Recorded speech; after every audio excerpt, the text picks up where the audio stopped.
and thank you all sincerely for being here. We're still bringing people in from the lobby, but we do want to get started. We've got a very full program today. Last night we did have an opportunity to see familiar faces and make new friends and celebrate many accomplishments of conservative parties, activists, and governments over the last number of years. But this morning, this is the morning after the party before, we want to address the present reality that conservatism is now largely out in the out-of-office of the cycle of the political cycle, in opposition in 8 out of 10 provinces, in opposition in the federal parliament, and in a distinct minority position in most of the large city councils and the universities. So this conference has rightly been dedicated to the theme of recharging the right. So are you ready to recharge the right, is my question this morning. Good. For the next few minutes, I want to share my thoughts on what needs to be done to recharge ideologically, policy-wise, and organizationally, and not simply for the purpose of winning elections, but for the greater purpose of better serving Canadians. Before I do that, let me tell you about a funny thing that happened to me and my friends on our way to Parliament many years ago. We tried to get a float in some of the rodeo parades in Western Canada depicting the size of the national debt, but the people that controlled those parades wouldn't let us put that float in. So we got some shovels and went to the back of the parade behind the horses.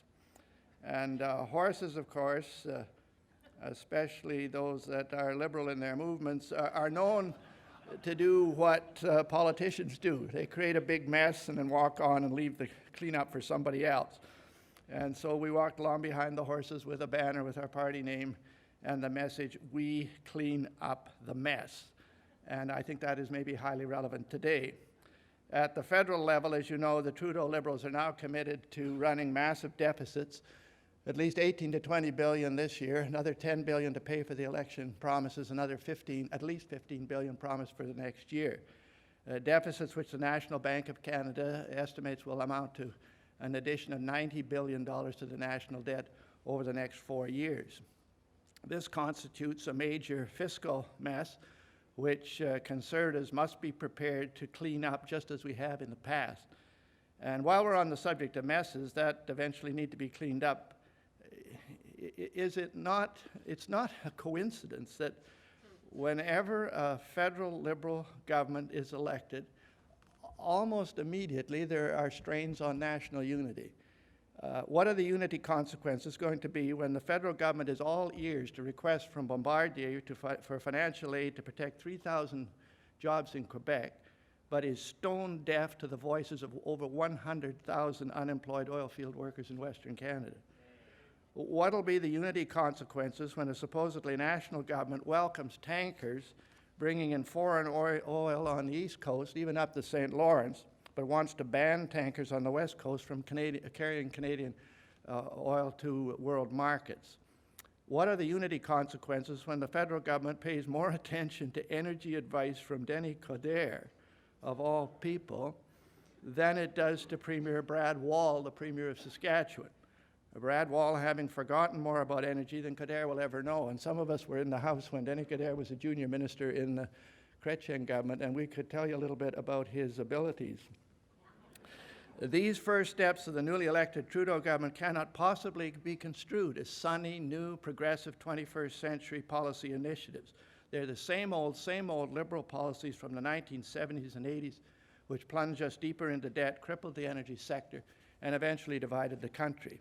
So my point in all of this is, just as it was left to conservatives to clean up the fiscal and unity mess from Trudeau the first, conservatives must recharge and prepare to clean up from Trudeau the last. At the provincial level, we see a similar story. The fiscal policies of the McGuinty-Wynne regime have transformed Canada's largest provincial jurisdiction. And if you'd lain awake nights trying to figure out how to do this, I wouldn't have figured out how to do it. Transferred the largest province in Canada from a have-not province to a debt-ridden have-not province. And in my home province of Alberta, the fiscal situation is equally serious. Thousands of Albertans were already receiving pink slips notifying them of job terminations due to the collapse of oil prices.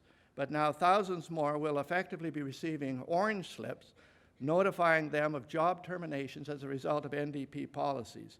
Policies such as hiking the minimum wage at a time when unemployment was already rising, and raising income taxes at a time when job-creating capital was already fleeing the province.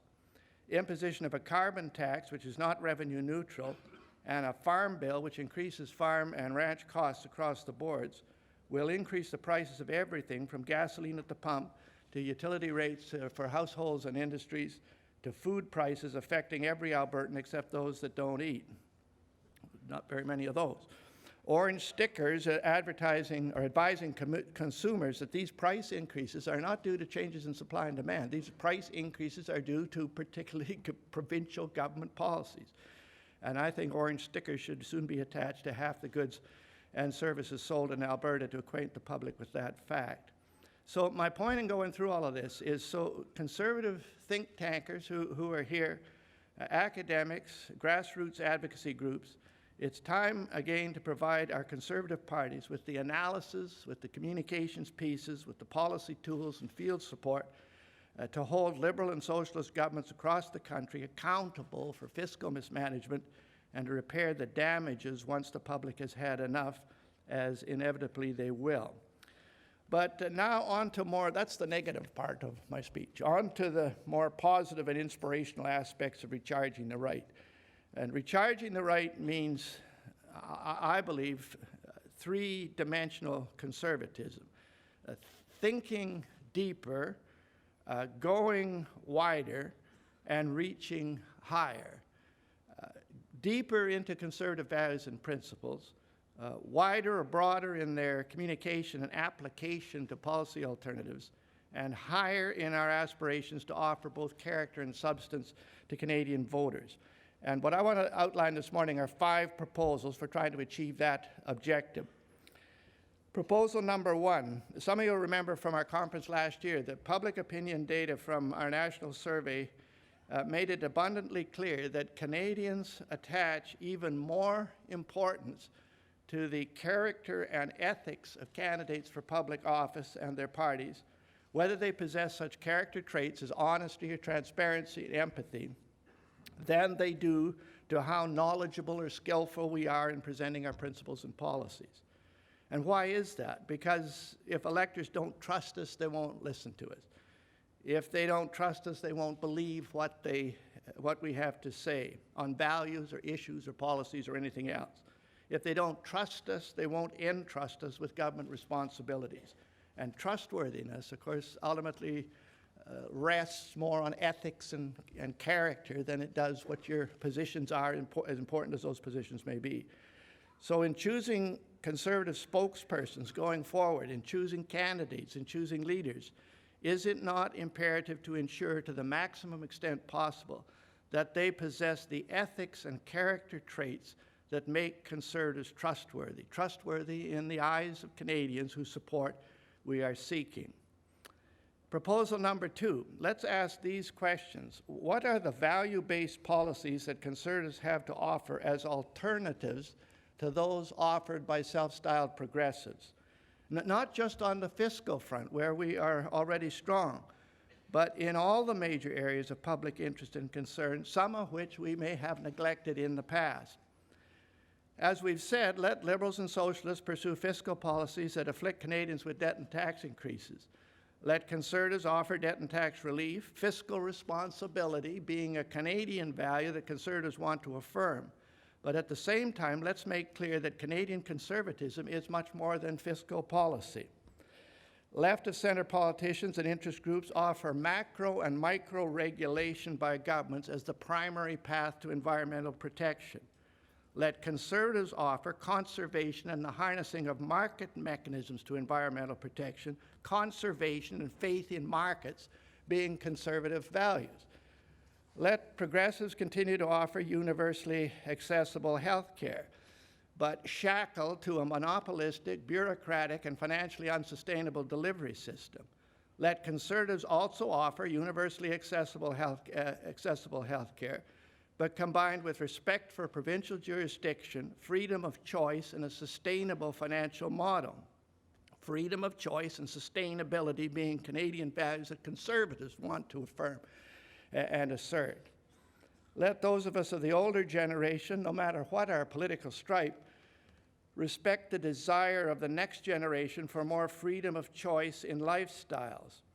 But let Conservatives insist that any expansion of freedom of choice in the economy and social services and lifestyles be accompanied by an acceptance of personal responsibility for the consequences of those choices. The coupling of responsibility with freedom, ordered liberty, responsible freedom, being a conservative perspective on freedom.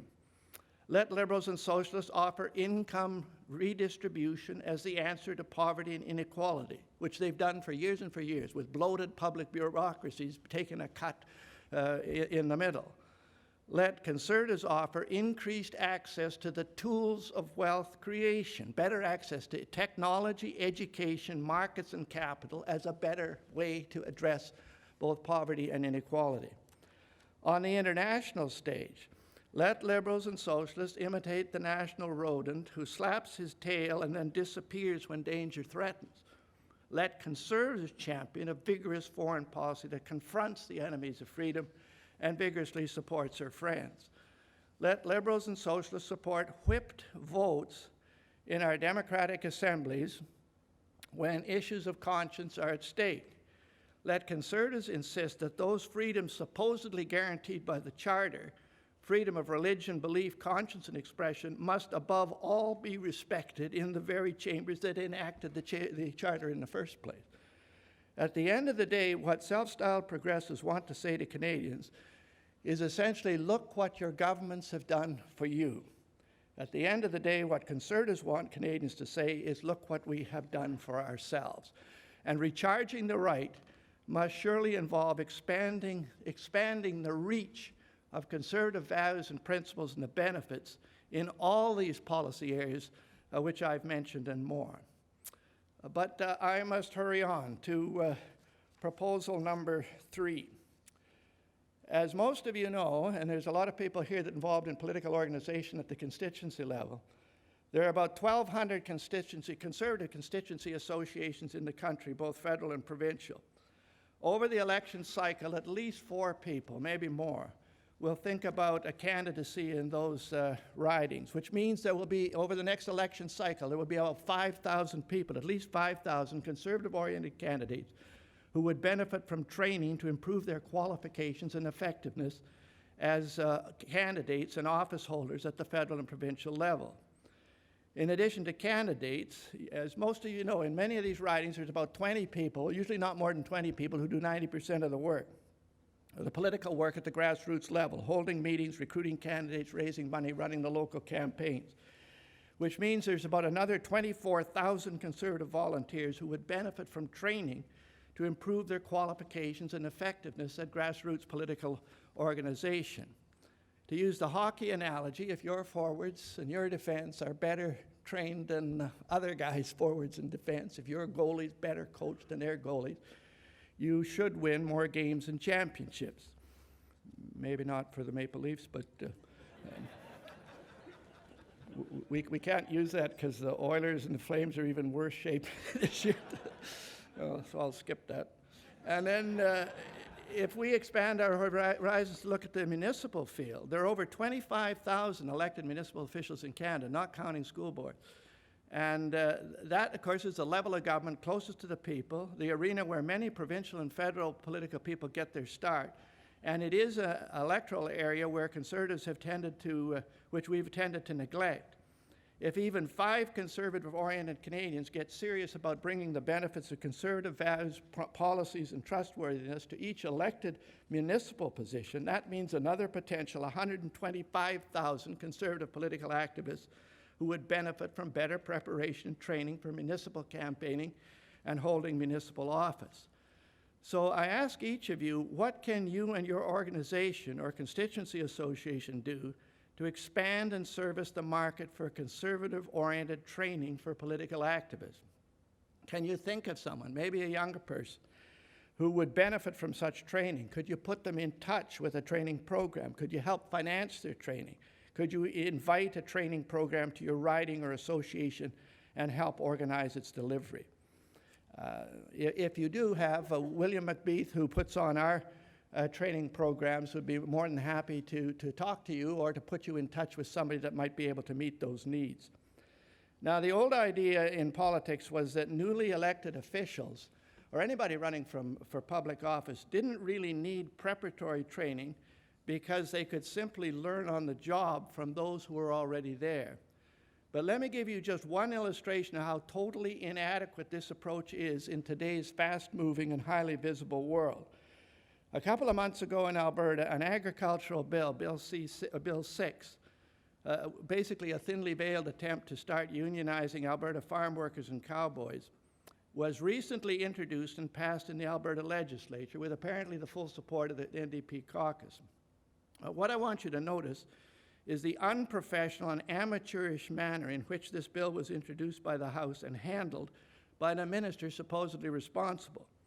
It was introduced by a one-paragraph statement, no doubt written by a bureaucrat, and nothing more. No provision whatsoever of the rationale behind the bill or the story behind the bill. There was no explanation by the minister of then or after who really wanted it, or who was consulted or not consulted in its formation. There was no preamble, no statement of principles, and no clause in the bill indicating the intent of the legislature in passing it. And when you pass legislation like that, I used to tell Alan Rock here, you might as well send it directly to the courts, because if your legislature leaves a gap on what the intent of the legislature is in passing it, the courts will have to fill it in. This bill had no statement of intent, no preamble, no statement of principles at all. There was no estimation of the compliance costs for a sector which must keep its costs down to be internationally competitive, and there was no estimation whatsoever of the administrative costs, despite the fact that the Alberta government is already billions of dollars in the red, or should I say the orange. And there was no description whatsoever of how the bill is to be administered, or even a knowledge of what its application might be at the farm or ranch level. Our family operates a small ranch operation in the Cypress Hills of southeastern Alberta. We're thinking now we got to round up the cows, and we got to say, girls, it is now necessary for you to keep civil service hours.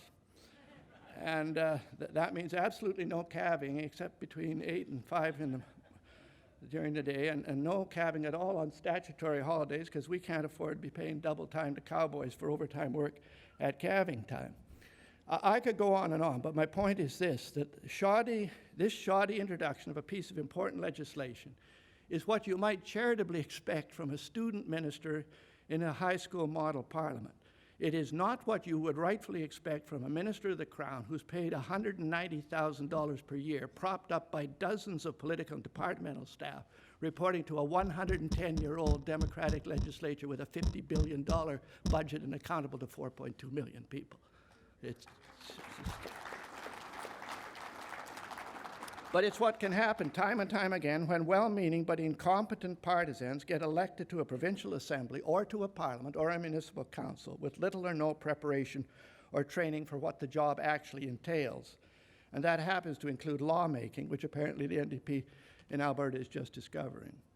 Conservatives dedicated to bringing good government to the country, I think we have to make sure, through adequate training and preparation while in opposition, that this sort of thing does not happen to us, or to our people, or to our elected officials, when once again it's our responsibility to govern. So I ask, do you want to enter? Some of you here want to enter the political arena as an elected Conservative. Good for you, the country needs you. But heed the advice of Cicero, the great Roman senator, who spent 10 years preparing for his entry to the Roman Forum. And addressing himself in his own diary, he wrote, intrate parity, enter prepared, enter prepared. Cicero actually lost his head in the end, so maybe the preparation wasn't quite adequate, but won't discuss that part of the story. Proposal number 4. More than anything else, this conference is a networking conference It's intended to facilitate closer relationships and greater cooperation between party and movement organizations, between think tanks and advocacy groups, between grassroots members and political executives, and between provincial and federal parties and some of their municipal counterparts. For too long, conservative forces in this country have by and large operated in separate silos, and our hope is that this type of conference, plus similar mini conferences across the country, can begin to replace these silos with networks of cooperation. On April 4th, there'll be a provincial election in Saskatchewan. On April 19th, there will be one in Manitoba. These are extremely important for the conservative movement as a whole, because the rebounding of conservative electoral fortunes is more likely to begin provincially before it begins to turn around federally or municipally. You know the pattern of federal-provincial politics in this country. It's the same in Australia. The party that forms the national government slowly loses all the provincial capitals, the state capitals in Australia. But the flip side of that is when it starts to come back, it starts to come back at the provincial level, usually before it comes at the national level. So even if you've got an interest in national politics, you have a vested interest in success at the provincial level. In Manitoba and Saskatchewan, you can bet that those provinces will be, already are, being flooded before the election with Liberal and NDP staffers, organizers, and volunteers, mainly coming from Ontario, Alberta, and from Ottawa, to aid and abet their provincial cousins. So where is the equivalent amount of cooperation and support from conservatives across the country? It needs to be organized and supplied, and this conference, through our networking breaks and hospitality rooms, is an ideal place to address this requirement. I ran into Jamie Bailey, the official opposition leader from Nova Scotia this morning. He mentioned that this is actually starting to happen, or happen properly, in Atlantic Canada. The Atlantic Canada leaders of the opposition came together at one conference, decided to do some things together. That's just an excellent model, but I think it has to happen all across the country and happen every year. This need for greater cooperation and joint venturing among conservative organizations at all levels is made even more necessary and urgent by the growing use of union-funded political action committees, or PACs, in support of left-of-center agendas and parties. As many of you know, here in Ontario, in the last provincial election, the combined election spending of the unions, the Working Families PAC, the left-of-center parties was $18 million, whereas the total spending by conservative forces was $8 million. In other words, the left spent $2.25 on election activity for every $1 spent by the right. Much of that left-wing activity spent on demonizing Tim Hudak and the provincial conservatives. In the face of this kind of political and financial collusion on the left, surely recharging the right must include increased networking and cooperation among the various components of the conservative movement. Proposal number 5. Let me, in closing, address my closing words to the next generation of Canadian conservatives. And I'm thankful and encouraged that so many young people have been able to attend this year. Let me be frank, it is upon your shoulders that the recharging and reinvigorating of conservatism in Canada now largely rests. We of my generation have done our part and done our best, imperfect and inadequate as our efforts have sometimes been. But now the torch of the future is being passed into your capable hands. Most of you are better equipped, far better equipped, in terms of education, experience, and communication skills to serve your country through conservative-oriented political action than we were when we took the torch from our political forebears. We have the utmost confidence that you will do well, that you will clarify and clearly articulate conservative values and creatively apply them to meet the needs and concerns of your generation. We have the utmost confidence that by virtue of your exemplary character and hard work, you will earn the confidence of your fellow Canadians so that they will increasingly entrust you with the representation of their interests in the management of their governments, municipal, provincial, and federal. We also know that you next generation conservatives cannot do it alone. And I therefore encourage everyone here of my generation to do everything in your power to encourage, to mentor, and to support those to whom we pass the conservative torch.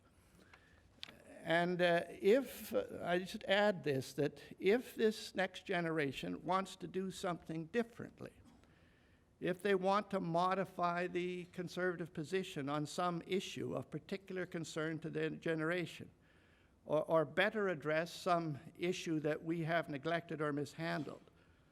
Let's listen to them. Let's at least be open and encouraging, not closed and discouraging, because it is they and their children, not us, who will have to live with the solutions, their solutions, to the challenges of their generation. Standing among us today could well be the next Conservative Prime Minister of Canada, the next Finance Minister, the next Environment Minister, future premiers, future mayors, future municipal councillors, future leaders of conservative think tanks and advocacy groups. In other words, standing among us are those next generation conservatives who can and will give us not only election victories, but who can and will give Canadians a greater measure of freedom and prosperity, a greater measure of unity and security, a greater measure of peace, order, and good government than Canada has ever known. So with that shining prospect before us, let's get on with the business of recharging the right. Thank you very much.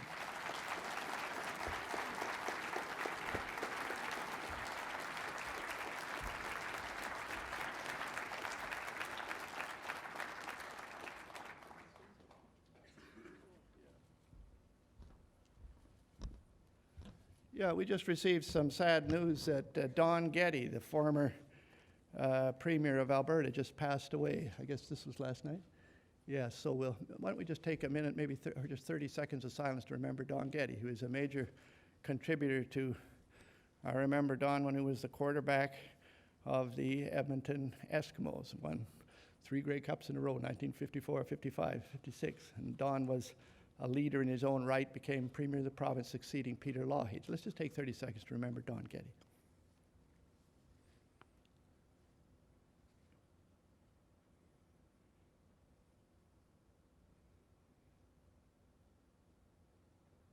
Okay, thank you.